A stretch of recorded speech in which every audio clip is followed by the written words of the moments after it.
네, 안녕하세요. 며칠 만에 유튜브 방송을 또 찍어 봅니다. 오늘 제 손에는 너무나 유명한 데이빗 브레이너드 생애와 일기라고 하는 책이 들려져 있습니다. 국내에도 세 가지 정도 판본이 있는데 제가 손에 든 것은 복 있는 사람에서 2008년에 번역 출간한 판본입니다. 당시 저는 박사 논문을 목회지에서 쓰고 있었는데 출판사의 요청으로 번역 감수의 일을 했습니다. 이 번역은 송용자 씨가 훌륭하게 잘 했고요. 저는 감수자의 역할을 했습니다. 조나단 에드워즈를 전공하고 있다 보니 그렇게 아마 의뢰를 받은 것 같습니다.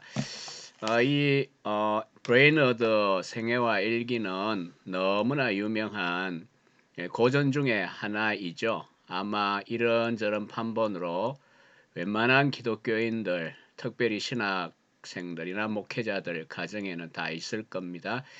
또 더욱이 선교에 대한 비전을 가지게 되는 동기가 되기도 했을 거고요. 또 이제 선교사가 되겠다고 했을 때에 짐 엘리엇에 관한 전능자의 그늘이나 여러 책들과 더불어 아마 이 책도 추천서 중에 들어 있었을 것입니다. 이게 얼마나 1749년에 나온 다음에 얼마나 영향을 미쳤는가 하면 그 이후에 이 미국 선교사들이 선교지에 갈 때에 그 선교사 그 짐에 이 책이 거의 들어 있었습니다. 그래서 많은 선교사들에게 영향을 미친 책이 데이빗 브레너드의 생애와 일기라고 하는 이 책입니다. 오늘 제가 앞서 소개했던 그 복 있는 사람 책은요, 이 배너 오브 트루스에서 낸 이 책을 번역 대본으로 삼았던 번역입니다. 요거는 원래는 1902년에 런던에서 나온 책인데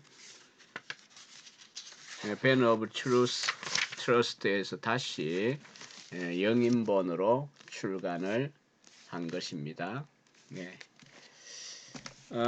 그러나 이제 사실 이 기본적인 책 외에 1985년에 이처럼 조나단 에드워즈 센터가 주관하는 예일 출판부에 출간하고요. 조나단 에드워즈 전집 7권에 요 브레이너드의 생애와 일기가 포함이 되어 이미 출간이 되었습니다. 편집자는 노먼 패티트라고 하는 영문학 보스턴 대학의 영문학 교수입니다. 아직 현직에 있는지는 모르겠고요. 이 예일판의 특징은 앞에 상당히 많은 분량의 편집자 서문이 항상 들어가 있다고 하는 겁니다. 그래서 이제 학습을 위해서는 이런 판본을 참고하실 필요가 있겠습니다. 저도 박사 논문 속에 성화를 다루면서 이 브레이너드 일기와 생애와 일기에서 이 에드워즈의 의도가 무엇인가의 관점에서 이 브레이너드 생애와 일기라는 편집서를 소개한 적이 있습니다.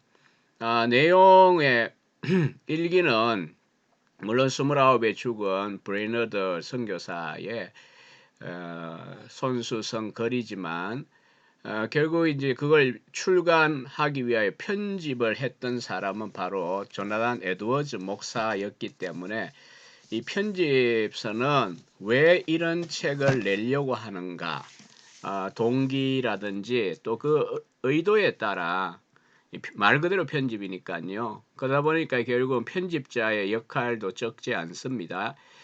그래서 그때도 다뤄보았고요. 최근에도 브레이너드의 영성이라는 주제로 어느 여름 방학 동안 연구를 해본 적이 있습니다. 80년대에 크리스천 다이제스트에 나온 축약본으로 요즘은 뭐 다 번역한 걸로 들립니다만 예전에는 축약본이었죠. 읽고 또 그리고 지금까지도 때때로 이제 생각하고 읽게 되는 게 바로 이 브레이너드의 생애와 일기책인데 2년 전인가도 저도 이 책을 다시 한번 2번이나 연속해서 이 책을 가지고 읽어 본 적이 있습니다. 이 브레너드는 1718년 4월 20일 코네티컷주 해담에서 태어났고요.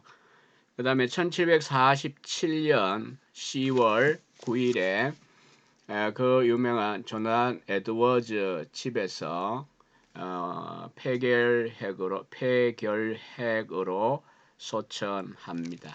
불과 그의 나이 29을 조금 지내고 난 다음에 일입니다.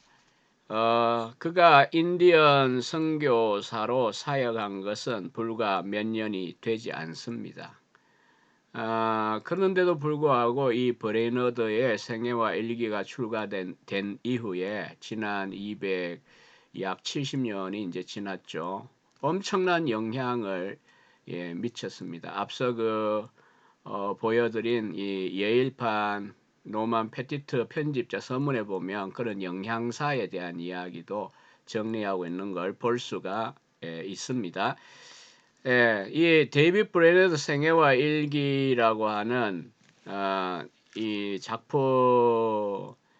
작품은 1749년 그러니까 이 브레너드가 죽고 2년 뒤입니다. 조난 에드워즈 목사가 편집 출간한 책입니다. 당시 이제 이 에드워즈는 노스햄프턴 교회에서 혹은 노스햄튼 교회에서 그 성만찬 참여 자격 논쟁 때문에 몇 년 동안 힘겨운 싸움을 싸우고 있던 그리고 그 싸움의 막바지가 바로 1749년인데 그때에 성만찬 참여 자격에 대한 책 하나와 이 편집서 하나를 출간을 하게 된 것입니다. 뭐 여담이지만 이 에드워즈나 위필드나 웨슬리나 당대 18세기에 활동했던 분들의 초상은 많이 남아 있습니다. 근데도 불구하고 제가 아무리 찾아보아도 찾을 수 없는 게 뭐냐 하면 바로 데이빗 브레이너드의 초상입니다. 초상은커녕 스케치 하나도 제대로 남아있지 않은 것을 확인을 했습니다. 그래서 뭐 아마 이제 상상으로 그려진 그림들이 많이 이런저런 그림들이 있는 것 같습니다. 전해지는데 근데 실제 브레너드가 어떻게 생겼는가에 대해서는 우리가 알 수가 없습니다. 뭐 이렇게 톰베리의 이 브레너드 전기 93년에 나온 전기 이런데 이제 보면 하나의 가상적인 스케치들이 남아 있는 겁니다. 그러니까 당대에 전해지는 브레너드의 그 초상화는 존재하지 않습니다. 아마 젊어서는 그릴 필요가 없을 수 있고요. 이 병들어서 너무 몸이 상해갈 때는 그렇게 할 여유가 없었거나 너무나 보기에 초췌 내지는 뭐 말라 비틀어져가는 모습을 그릴 수가 없었거나 뭐 하여튼 이 생애와 일기 자체를 읽어봐도 그런 이야기는 없습니다. 제가 지금 이제 이 존 톰베리라는 사람의 데이빗 브레이너드 그 다음에 미국 그 인디언들에게 개척 인디언들에 대한 개척 선교사 데이빗 브레이너의 생애와 일기입니다. 이 톰베리도 상당히 긴 시간 연구해서 이런 전기, 건덕적인 전기를 썼고요. 이벤젤리컬 프레스에서 썼습니다. 이건 학술적인 전기는 아니고요. 그리고 이제 학술적인 전기는 이렇게 존 그릭이라고 하는 역사학자가 쓴 데이빗 브레너드의 라이프가 아니죠. 삶들이죠. 그러니까 데이빗 브레너드의 상에 대한 다양한 그 상에 대한 학술적인 비판적 연구서입니다. 많은 경우에 이제 패티트도 그렇지만은 데이빗 브레이너드를 에드워즈가 너무 성인화한 게 아니냐, 편집을 하면서 하기오그라피를 만든 게 아니냐라고 하는 비판이 있습니다. 요거는 저자의 박사 논문인데 옥스퍼드 출판부에서 출간이 되었습니다. 그래서 썸베리와 요 책은 브레이너드를 좀 더 깊이 연구하고 싶은 분들은 꼭 참고할 필요가 있습니다. 자, 오늘 이제 제가 이 브레너드에 대하여 뭐 많은 이야기를 하긴 그렇고요. 시간적으로 또 유튜브는 가급적이면 좀 짧은 게 좋겠더라고요. 제 책에 보면 조나 에드워즈의 성령론 최신판 302에 보면 몇 페이지에 걸쳐서 성화의 그 예로서 세라 에드워즈와 데이빗 브레이너드를 제가 제시를 했습니다. 뭐 길지 않으니까 제가 요 자료를 근거로 해서 도대체 에드워즈는 왜 이 책을 출간을 했는가. 사실 브레이너드는 소각시켜 달라고 부탁을 했었거든요. 마지막 병상에서. 근데도 불구하고 이 에드워즈는 뭐 물어보지도 않고 그냥 나중에 의사와 관계없이 출판해버린 건 또 물론 아닙니다. 신사니까요. 당연히 이제 설득을 했죠. 출판을 하면 좋겠다. 그랬을 때 이제 브레너드의 경우 자신이 예일 재학 시절에 이 열광주의 혹은 광신주의적인 경향을 가졌던 시기에 그 일기들은 좀 다 소각시키고 삭제하고 출판해 주면 좋겠다 해서 이제 그 염원을 에드워즈는 반영해서 이 책을 출간하게 되어집니다. 그래서 우리는 왜 에드워즈가 이 책을 편집 출간하느냐라고 하는 의도, 이걸 이제 좀 잘 생각해 볼 필요가 있는데 다행히 이 책에 원래 이제 그 1749년에 낸 책에 보면 부록으로 에드워즈가 글을 하나 싣고 있습니다. 그거는 이제 이 에드워즈 브레이너드의 생애와 일기를 출간을 하는 이유에 대한 그 사실 제법 장문의 글을 이 에드워즈가 쓰고 있습니다.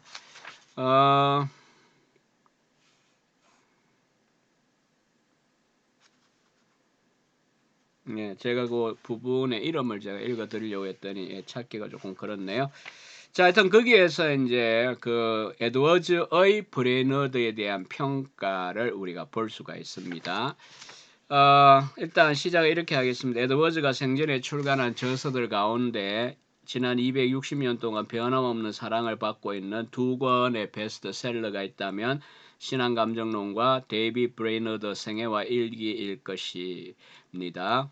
후자는 에드워즈가 인디언 선교사로서 사역하다가 폐결핵으로 29세의 나이에 요절한 데이빗 브레이너드의 일기를 편집 출간한 것인데 이 책은 에드워즈가 신앙 감정론에서 성경적으로 상술한 내용들에 대한 탁월한 예증이 된다라고 생각하여 본인의 사양에도 불구하고 결국은 설득하여 출간한 것입니다. 에드워즈는 1749년에 초판 서문에서 저자 서문에서 이렇게 말합니다. 하나님은 때로 잘 알려진 교사들을 세워 교리로 진리를 증거하며 세상의 오류와 어둠, 사악함과 싸우게 하셨습니다. 또한 탁월한 사람들을 세워 믿음의 본으로 삼으셨습니다. 그들의 본은 하나님의 섭리를 통해 세상에 널리 알려졌습니다. 이렇게 말을 합니다. 교리로 진리를 증거하는 것과 탁월한 믿음의 본을 보여주는 방식으로 신앙을 가르치는 게 하나님의 두 가지 주요 방편이라는 건데요. 에드워즈는 스스로 생각할 때는 자기는 전자다, 가르침의 역할이고, 브레이너드 경우에는 탁월한 사람들을 세워 믿음의 본으로 세웠다라고 할 때 브레이너드가 해당한다라고 하는 생각을 했습니다. 이 편지가 아니라 서간물 출간한 의도가 여기에 있죠.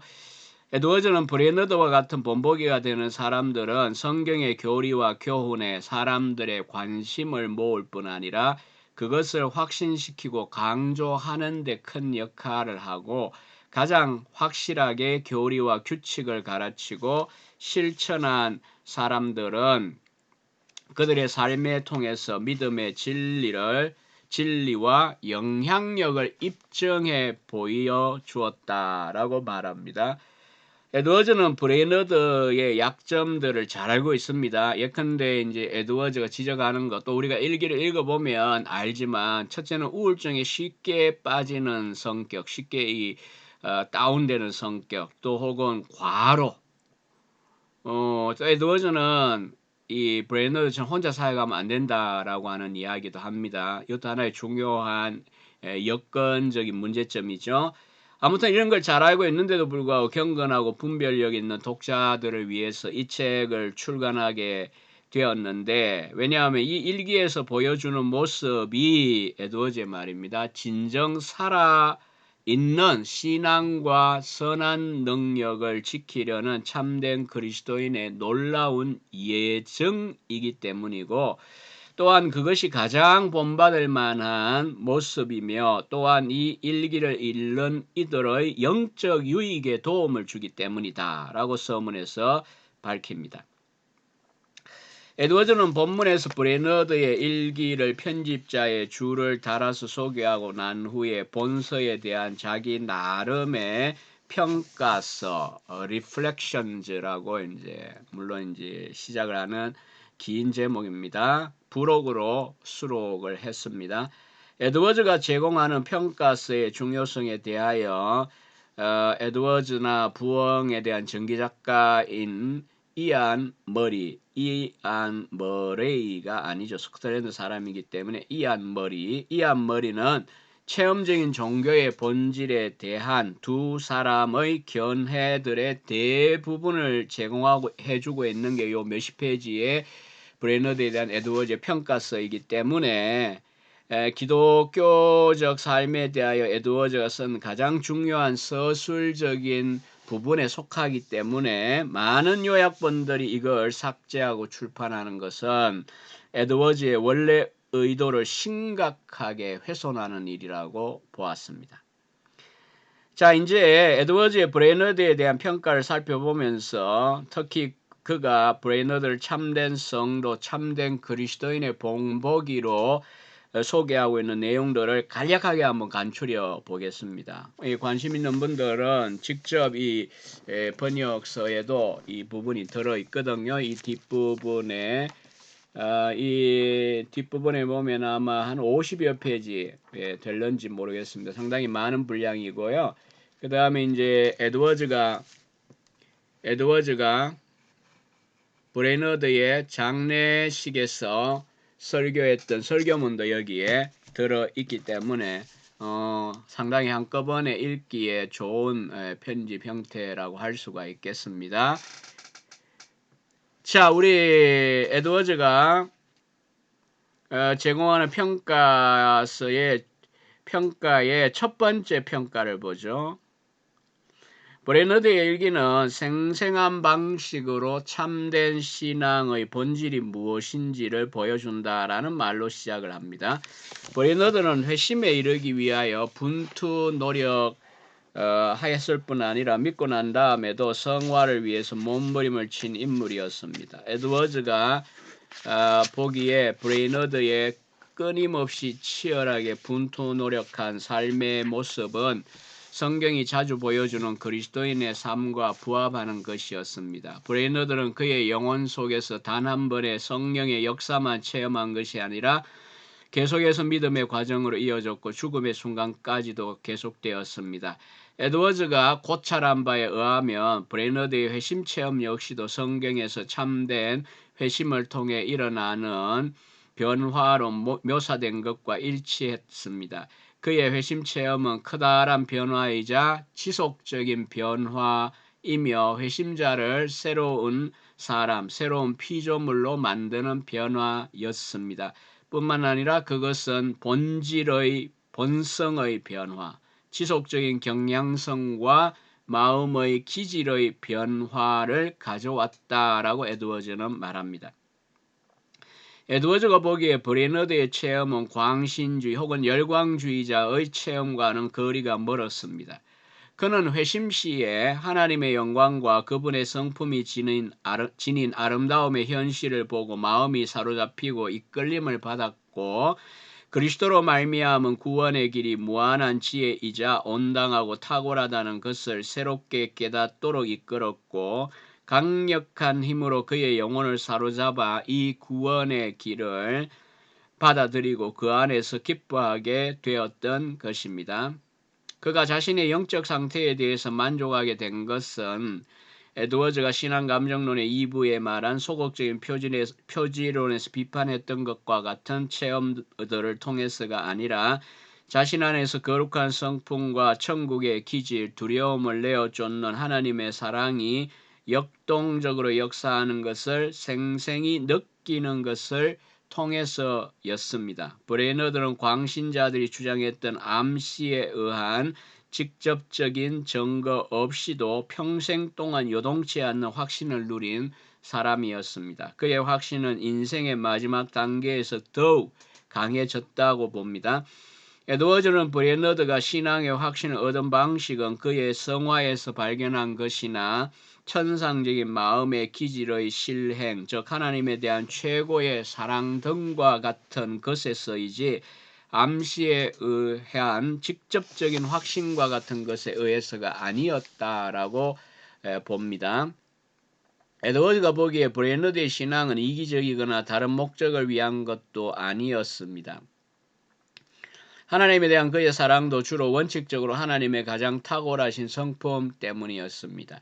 그는 하나님의 무한한 영광과 변치 않는 복되심, 그분의 주권과 우주적 통치에 대한 생생한 묵상을 통해 지속적인 위로를 얻었습니다. 그리고 그는 하나님을 향한 감미로운 사랑으로 자신을 그분께 내어드렸고 그분 앞에 엎드렸고 그분을 위해 자신을 부인했고 그분께 의지했고 그분의 영광을 위해 일했고 부지런히 그분을 섬겼습니다. 또한 장차 있을 그리스도의 나라 확장을 즐거운 마음으로 기대하고 소망하는 삶을 살았던 것입니다.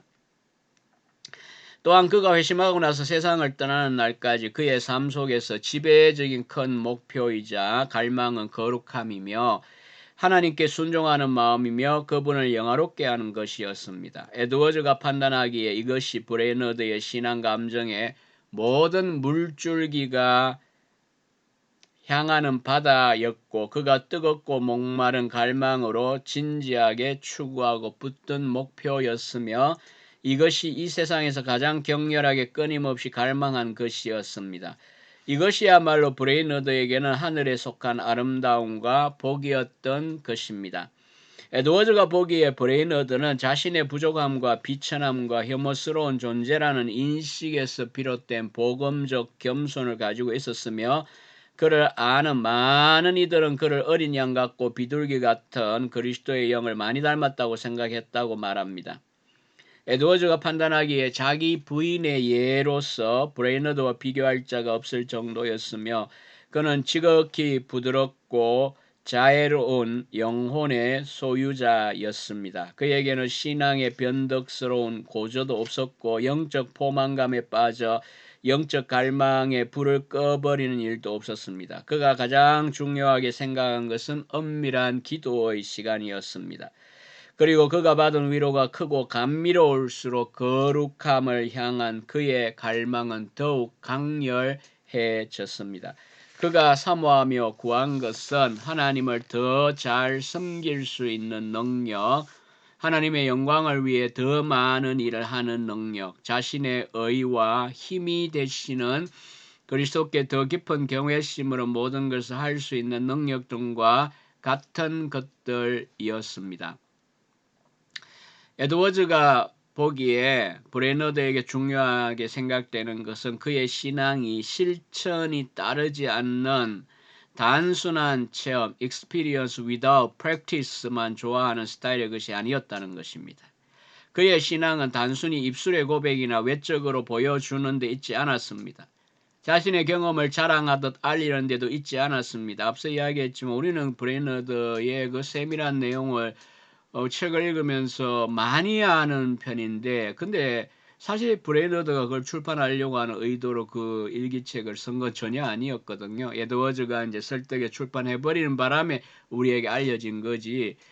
브레이너드가 자전적인 기록을 남에게 알리고자 일부러 그렇게 쓴 것은 아니라는 점을 기억하시면 에드워즈의 말을 알겠죠. 자신의 경험을 자랑하듯이 알리는 데 있지 않았다. 오히려 헌신적인 수고와 신앙적인 의무를 최선을 다해 이행하는 데 있었습니다. 브레이너드는 사역에 나태해지지 않고 열정적인 심령으로 주님을 섬기며 하나님의 뜻에 따라 자기 세대의 사람들을 섬기는 자였습니다. 자, 우리가 정기적으로 잘 알고 있는 대로 브레이너드는 29의 젊은 나이에 폐결핵으로 폐가 완전히 망가지기까지 온 힘을 다해 거친 원주민들과 더불어 험한 황무지에서 수고하고 여행하는 수많은 노고를 치룬 사람이었다는 점을 기억한다면 그의 실천적인 신앙이 비범하고 견줄 자 없는 본보기가 된다라는 사실을 부인할 자가 없을 것입니다. 사실 브레이너드가 활동했던 1740년대의 의학 기술로는 진통제, 항생제 없습니다. 그 폐결핵으로 폐가 가끔 강의 시간에 그렇게 이제 제가 비유적으로 표현하는데 이 순두부를 소나기로 지금 뭉그러지듯이 그렇게 폐가 뭉그러져 썩고 뭉그러져 가는 그 고통을 다 겪으면서 그가 그 젊음의 시간을 마지막에 보냈는데 그러면서도 이제 인디언들의 사랑, 대한 사랑과 사역 뭐 그런 것들을 실제적으로 보여준다고요. 그렇기 때문에 에드워즈가 말하기를 그의 실천적인 신앙이 비범하고 견줄 자 없는 본보기다라고 이렇게 표현하는 것에 대해서 뭐 웬만큼 이의를 제기하긴 어렵습니다. 뭐 이 패티시나 그릿과 같은 이런 사람들이 전문적으로 뭐 당시에 남은 육필 원고와 대조하거나 뭐 여러 가지 연구를 통하여 에드워즈가 브레이너드를 성인전화하고 있지 않느냐 이렇게 이제 비판을 하는데 뭐 그렇게 보이는 요소들은 분명히 있습니다. 그럼에도 불구하고 그것이 어떤 페이크, 속임수냐? 전혀 관계없는 이야기입니다. 브레이너드는 에드워즈처럼 실천이 없는 체험만 강조하는 거짓된 신앙자들에 대하여 브레이너드도 에드워즈도 시종일관 비판적이었습니다. 그리고 브레이너드는 사역의 현장에서도 놀라운 성공으로 인치심을 받았다고 에드워즈는 말합니다. 그가 선교한 인디언들 가운데 가장 놀라우면서도 지속적인 변화를 체험한 이들이 많이 있었다는 것이 널리 알려졌습니다. 자, 이렇게 첫 번째 평가의 내용을 간단하게 제가 추려서 여러분에게 말씀드리는 건데 이 내용을 들으면서 유심히 해보시면 에드워즈 신앙감정론의 제3부의 은혜롭고 거룩한 성령의 역사로 말미암는 체험 혹은 감정에 대한 묘사를 에드워즈가 브레이너드를 평가하는데 적용하고 있다는 것을 아시겠죠? 네, 그렇습니다. 실제로. 자, 이제 두 번째 평가에 보면 검증되지 않은 체험적 신앙에 속해 있으면서 진위를 분별하지 못하는 것이 이 세상이 처한 비참한 가운데 하나인데 브레이너드의 이 분별력과 활동은 대각성 시기의 고양된 신앙 감정과 사람들의 마음에 새겨진 놀라운 인상들 가운데에서 진위를 구별하도록 도와준다라고 유용성을 평가합니다. 세 번째 평가는 브레너드의 일기에 반영된 그의 삶은 하나님의 직접적인 영향들로부터 생겨나는 참으로 체험적인 신앙이 존재한다는 것을 확신케 해줍니다. 최근에 이제 복 있는 사람이 또 낸 이 조엘 비키의 설교학에 보면 청교도에 물론 영향을 서로 주고받았죠. 네덜란드 2차 종교개혁, 나아들 레프로마치 시기를 다루면서 experimental religion, 체험적 신앙에 대한 이야기합니다. 혹은 체험적 설교에 대한 이야기를 합니다. experimental. 이 화라는 버핀들러크라고 하는 단어를 씁니다. 하여튼 체험적 신앙에 대하여 하나님의 직접적인 영향으로 말미암아 생겨나는 참된 체험적 신학이 존재한다는 걸 브레너드 일기를 통하여 우리가 알 수가 있다라고 하는 거고요. 네 번째 평가는 브레너드의 삶의 일기는 소위 칼빈주의적인 은혜의 교리에 부합한다라고 말해줍니다. 칼빈주의 은혜의 교리, 그 체계에 맞다라고 이야기합니다. 사실 에드워즈는 칼빈주의라는 용어를 자주 쓴 사람은 아닙니다. 왜냐하면 성경적인 것이 우선이기 때문에. 근데 이제 결국 칼빈이 말하고자 한 게 성경적인 걸 추구했기 때문에 자기를 칼빈주의자로 불러도 관계는 없다. 그러나 이제 뭐 흔히 입버릇처럼 오늘날 한국 교회 안에 칼빈주의, 개혁주의 하는 그런 어떤 이름처럼 에드워즈는 쓰는 걸 원치는 않습니다. 그럼에도 불구하고 어쨌든 브레너드를 보면 칼빈주의적 은혜의 체계에 합치한다라고 하는 겁니다. 왜냐하면 브레너드의 신앙은 하나님의 절대적인 주권, 하나님의 능력과 은혜에 대한 인간의 보편적이고 철저한 의존이라는 교리를 확신하는 방식으로 변함없이 나아갔기 때문입니다. 브레너드의 삶에 대한 에드워즈의 5번째 평가는 사역자로 부르심을 받은 자들에게 사역의 위대하심과 중요성을 깊이 자각하고 무겁고도 선한 부담감을 가지게 한다는 것입니다. 특히 그의 생애는 선교사들에게 많은 가르침을 준다고 에드워즈는 평가하는데 앞서도 이야기했지만 역사적으로 보면 이것이 이제 성취가 되었죠. 대표적으로 윌리엄 캐리, 짐 엘리엇, 데이비드 리빙스턴 등이 이 브레너드의 생애와 일기를 읽고 많은 감동을 받은 사람입니다. 6번째 평가는 브레너드의 생애가 일반 평신도들에게 적극적으로 실천하는 신앙인의 바른 모습을 보여준다라고 하는 것입니다. 특히 그는 은밀한 금식이라는 신앙적인 의무에 대해서 사역자와 평신도들에게 진정한 본보기와 성공의 예라고 소개합니다. 에드워즈의 마지막 7번째 평가는 브레너드의 삶은 하나님의 백성들이 이 세상에서 그리스도의 나라와 확장을 위해 간절한 기도와 노력을 다하도록 격려하고 일깨워 준다라고 평가했습니다. 에드워즈는 이 몇십 페이지에 걸친 브레너드의 삶에 대한 일기에 반영된 그 삶에 대한, 혹은 자기도 뭐 열 몇 달을 자기 집에서 이제 간호하면서 자기의 딸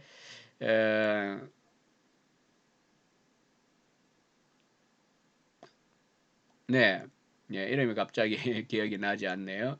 하여튼 그 자기의 딸이 간호를 했거든요. 그리고 그 딸이 결국은 이제 브레너드 사후에 몇 달 뒤에 역시 폐결핵으로 죽습니다만, 그러니까 직접 관찰하고